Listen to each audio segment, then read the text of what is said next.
අහිංසක මං වලින් ඉල්ලීමක් කරන්නේ මොන දේ කිව්වත් කමන්නේ මේ දරුවන්ට මුත් කියන්න එපා. මොකද මේ දන්නා අය දන්නවා මේ මුළු රෝමෙම දන්නවා මම කවුද. අපි කොයි පවුල් පසුබිමක් තියාගෙනද ජීවත් වෙන්නේ. අපි මිනිස්සුන්ට උදව් කරනවද? අපි මිනිස්සුන්ට උදව් කරන්නේ නැද්ද? අපි සල්ලිමත් යන මිනිස්සුද? ඒ ඔක්කොම මේ මිනිස්සු දන්නවා. ඉතින් අපි ගොඩාක් මේ තත්ත්වෙට මේ අද මේ මම ගොඩාක් දුගී දුප්පත් මේ කෙනෙක් මගේ රටේ. ඒ රටේ දුගී දුප්පත්කම තියෙද්දි මේ රටට ආවේ. ඉතින් මේ රටට ඇවිල්ලා අපි හැම සම්පතක්ම ලබා ගත්තේ. ඉතින් මේ රටට පිය සිද්ධ වෙන්නේ. ඉතින් මේ රටේ අසරණ වෙච්ච වෙලාවක මේ රට රෝම කතා කරනකොට අපිට බලාගෙන ඉන්න බෑ. අන්න ඒකයි මම මේ ගැන කතා කරේ මේ ආවේගශීලීලා කතා කරේ. ඒකටම සමාවිල්න කතා කරපු විලාසෙට මගේ. මේ පොලිස්පතිතුමාගෙන් මේක බලනවා නම් පොලිස්පතිතුමාට හරි මේක ඔයගොල්ලන් යවන්න මේ වීඩියෝ එක මේක පෙන්නන්න. ඒක එයාගෙන් මම සමාවෙලනවා. මං හිතනවා ඇත්තටම කියනවා නම් මේ අපේ රටේ පාලකයෝ හරි කියලා. අපි වැරදි. ඇත්තටම අපි වැරදි. මොකද අපිට සාධාරණී කතා කරන්න අපි යන්න හොඳ නැහැ කාක්කවත් වෙනුවෙන්. ඒ රටේ තියෙන ওই පොලිස් මම හිතනවා පොලිසියට මං ගරු කරනවා මේ අවස්ථාවේ ඔය නීතියම පොලිසිය රකින්න. ඔය නීතියම හොඳයි අපේ රටට.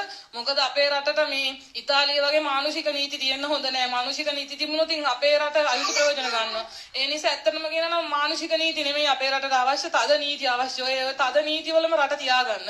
ඒක තමයි ඇත්තටම ඇත්ත. මේ වෙන කියන්න දෙයක් නැහැ. ඇත්තටම ඇත්ත ඒක.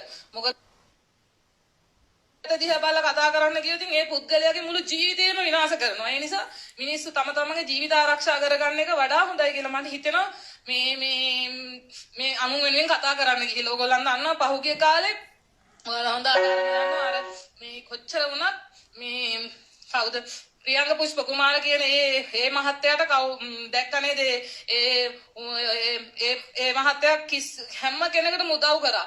මුළු ලංකාවේ භාගයක් උදව් කරා. අන්තිමට මේ මිනිස්සයාව අත්අඩංගුවට අරගෙන ප්‍රශ්න කරන්න අරන් ගිහිල්ලා දූෂණ නඩුවලට මෙහා වෙලා දැක්ක නේද අසාධාරණ. ඉතින් කොච්චර මිනිස්සුන්ට කරත් අන්තිමට වෙන්නේ ඒ මිනිස්සයා කරලා ඒ මිනිස්සයා අර මේ ජරා මේ එකක් කරගත්තා. ඉතින් ඒ වගේ තමයි අපිත් මේ හැමෝටම හොඳට සලකලා හොඳින් මේවා කරලා අපි සාධාරණයක් දැක්ක තැනදී කතා කරපුවම අර අපි ඒ කරපු ඔක්කොම ඉවරයි. ඊට පස්සේ අර කමෙන්ට්ස් ලියන්න ගන්නවා මේමයි දරුවෝ. ඇත්තටම ওই කමෙන්ට්ස් ලියන අය අම්මා කෙනෙක්ගේ බඩින් ආපු කෙනෙක්, සහෝදර සහෝදරියෝ ඉන්නවා, දරුවෝ ඉන්නවා, චූටි දරුවෝ ඇති ඒගොල්ලන්ට. ඉතින් එයාලා හිතන්න මේ දරුවෝ අල්ලගෙන මම ඔයාලගෙන් ඉල්ලන්නේ.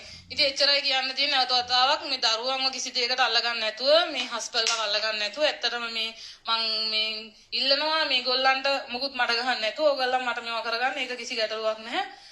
මෙතනින් පස්සේ අපි මේ රණ්ඩු වෙන්න කාත් එක්කත් අපට අවශ්‍ය නැහැ.